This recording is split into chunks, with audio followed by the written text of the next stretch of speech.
आज ज्या दोन महिला होत्या त्यांचं अत्यंत पावसाळ्यामध्ये वाईट परिस्थिती असायची, पाणी गाळायचं, खाली बसायला जमीन होती पूर्ण म्हणजे मातीचं सारवलेलं ओटा होता आणि ते आम्ही गणपतीमध्ये फिरत असताना आमचे योगेश गोरे, दिनेश नलावडे आणि रमेश भाऊ सगळे फिरत असताना त्या दोन्ही घरा त्यांनी आम्हाला बोवापाड्याच्या कार्यकर्त्यांनी इथं दाखवली आणि त्याच दिवशी आम्ही विचार केला का ही दोन घरं आपण बनवून त्यांना त्यांची सेवा करण्याचं आम्हाला भाग्य मिळालं आणि ती सेवा आज आम्ही आमच्या परिवाराने आमचे मोठे भाऊ अरविंद वाळेकर, मनीषा वाळेकर यांच्या आशीर्वादाने प्रत्येक वेळेस आम्ही आमच्या परिवार काम करत असतो आणि याच्या पुढेही इथं बाजूलाच एक मुस्लिम समाजाच्या घराचं पण रिपेरिंग काम चालू आहे आणि भास्करनगरमध्ये सुद्धा एक निराधार महिला आहे, तिच्या पण घराचं काम आम्ही लवकरच चालू करतोय।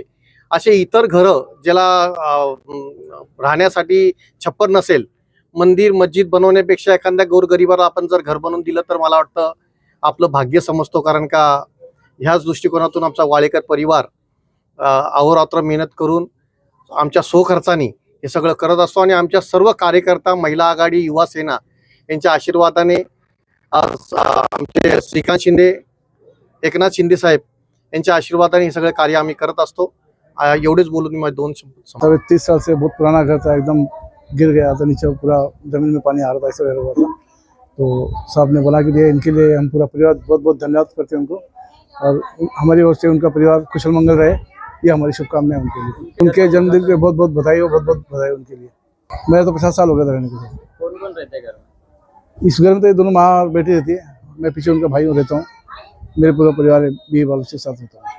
हाँ बिल्कुल कच्चा घर था, एकदम टूटा हुआ था, ऊपर नीचे से पानी आ रहा था, नीचे से पानी आ रहा था, ऊपर से पानी आ रहा था। तो अभी एकदम अच्छा से देख लिया आप, एकदम ठीक बना के दिए, बहुत ढंग से अच्छा नया घर बना के दिए, अभी सब कुछ ठीक ठाक है। आज माझे बंधू राजेंद्र वाळेकर यांचा वाढदिवस आहे आणि दरवर्षी माझ्या वाढदिवसाला माझं कुटुंब अंबरनाथमध्ये एका मंदिराचा जीर्णोद्धार करत असतं, परंतु यावर्षी नव्हे तर गेल्या वर्षापासून ज्यांना आधार नाही अशा महिला, ज्या अगदी वयस्कर आहेत, ज्या आपल्या घरामध्ये एक वीट सुद्धा लावू शकत नाहीत, अशा महिलांना त्यांच्या घराचं रिपेरिंग करून पूर्ण नवीन बांधून त्यांना पुढचं आयुष्य सुखाने जगता यावं, त्यांना त्या घरामध्ये राहता यावं, अशा प्रकारची 2 घरं यावर्षी राजेंद्र वाळेकर यांच्या वाढदिवसानिमित्त गेल्या 2 महिन्यामध्ये त्याचं काम चालू होतं, ती बांधून दिलेली आहेत आणि त्याचा वाढदिवसानिमित्त केक कापतात, लोक मजा करतात, परंतु या कुटुंबानी, वाळेकर कुटुंबानी आज असं ठरवलं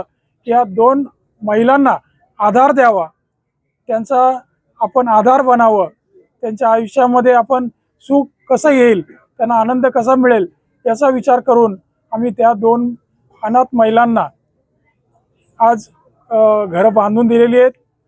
मला ईश्वर चरणी हीच प्रार्थना करायची आहे की अशीच उत्तरोत्तर आमच्याकडून सेवा अंबरनाथकरांची घडत राहो। बहुत साल से रिया पानी पूरा गलता था, पतरे का घर था,